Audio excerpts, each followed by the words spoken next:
ઓમ નમો નારાયણ. હું અરુણાબેન પી ગોસ્વામી સુરતથી તમારું સ્વાગત કરું છું અરુસ કિચનમાં. આજે આપણે બનાવશું દહીં પનીર.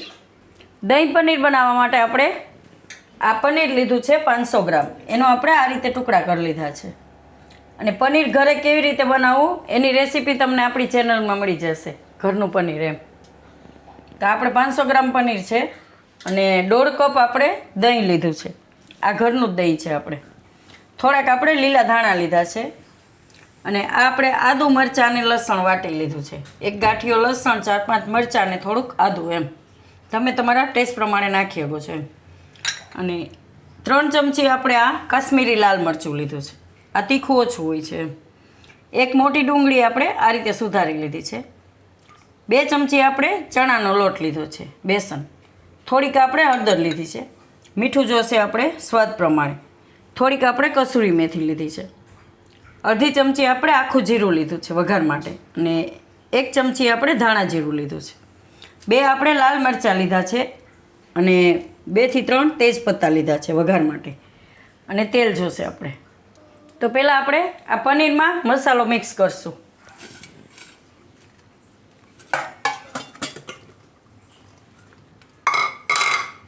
આમાં આપણે થોડીક હળદર નાખશું, થોડુંક મીઠું નાખશું અને થોડુંક આપણે લાલ મરચું નાખશું આ રીતે. એટલે પનીરમાં આપણે બધોય સ્વાદ આવી જાય મસાલાનો. અને આપણે મિક્સ કરી લઈશું આ રીતે.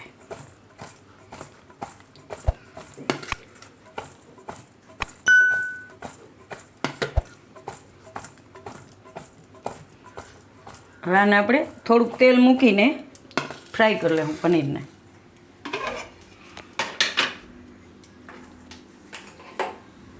તો આ કઢાઈ લીધી છે આપણે. ગેસ ચાલુ કરશું અને આમાં આપણે થોડુંક તેલ નાખશું, 2 થી 3 ચમચી જેટલું આ રીતે. તેલને આપણે થોડુંક ગરમ થવા દઈશું.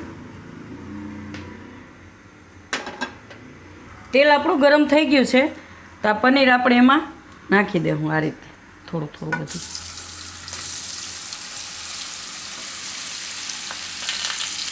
અને આપણે ફેરવી લેવું થોડીક વાર.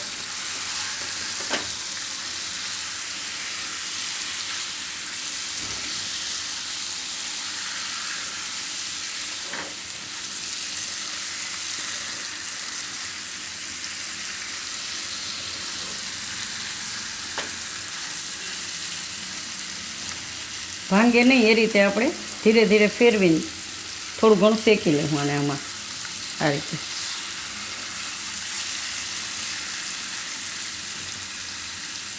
એકદમ સરસ આમાં બધો ટેસ્ટ આવી જાય આપણે.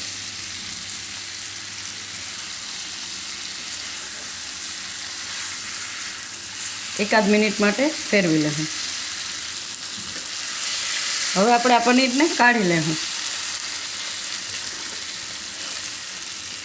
એ જ વાસણમાં આપણે કાઢી લેવું પાછું.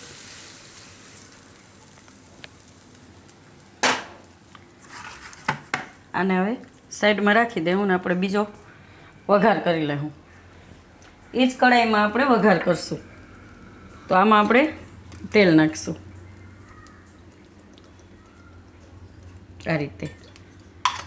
1 મોટા ચમચા જેટલું આપણે તેલ નાખ્યું. તેલને આપણે થોડુંક ગરમ થવા દેવું. તેલ આપણું ગરમ થઈ ગયું છે તો એમાં આપણે પહેલાં જીરું નાખીશું.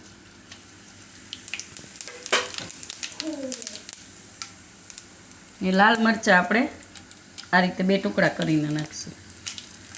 ને આપણે તેજપત્તા નાખીશું.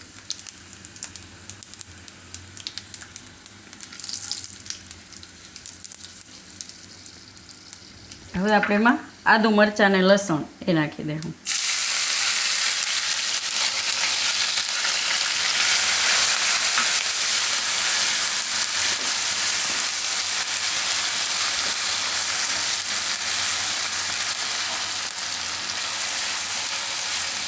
હવે આપણે એમાં ડુંગળી નાખી દેવું.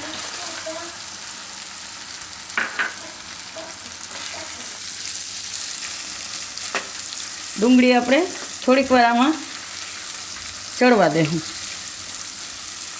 એકાદી મિનિટ માટે.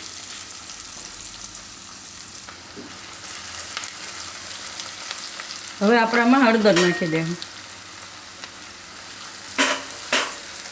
અને ધાણા જીરું,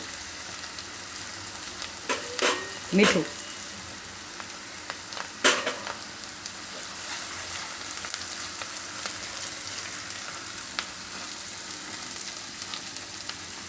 હવે આપણે આમાં લાલ મરચું નાખી દેવું અને આપણે એમાં ચણાનો લોટ નાખી દેવું એટલે તેલમાં શેકાઈ જાય એમ. આનાથી ગ્રેવી સરસ ઘાટી થાય છે.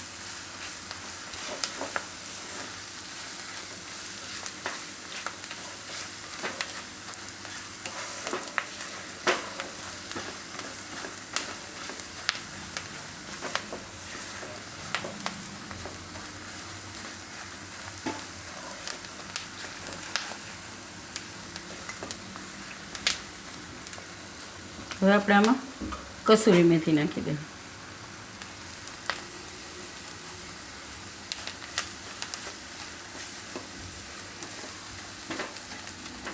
થોડાક લીલા ધાણા નાખશું, થોડાક ઉપરથી નાખશું.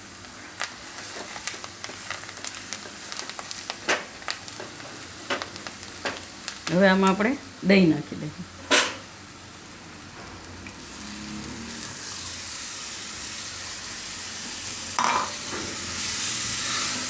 દહીં નાખીને આપણે એકદમ થોડીક વાર હલાવી રાખવાનું એટલે દહીં હરખું મિક્સ થઈ જાય ને ફાટે નહીં. નહીં તો દહીં ને પાણી અલગ થઈ જાય એમ.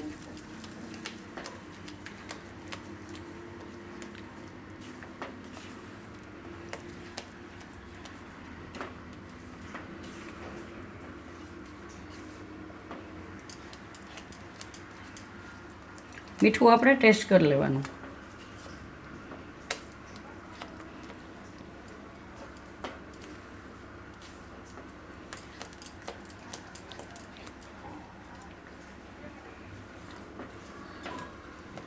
હવે આપણે આમાં થોડુંક પાણી નાખીશું.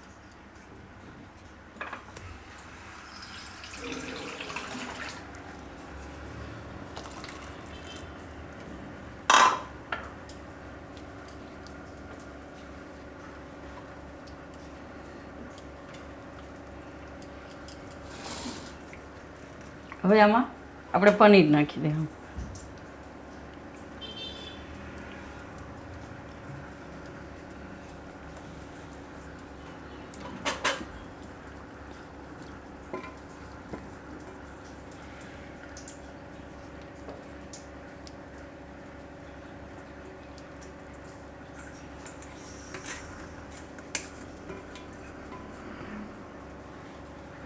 થોડીક વાર આને આપણે ઉકળવા દેવું.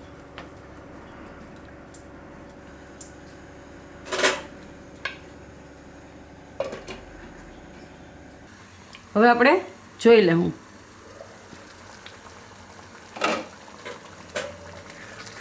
તો શાક આપણું ઉકળી ગયું છે.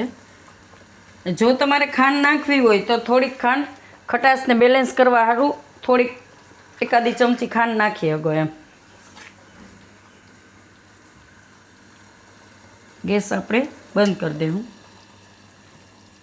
ને નીચે ઉતારી લેવું. ગરમા ગરમ સર્વ કરશું.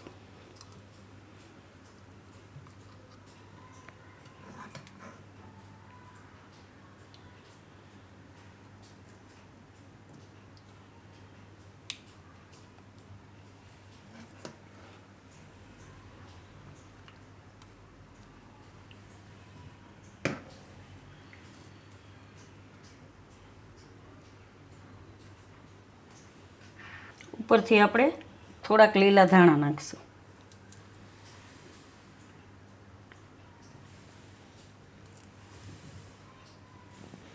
તૈયાર છે આપણું દહીં પનીર.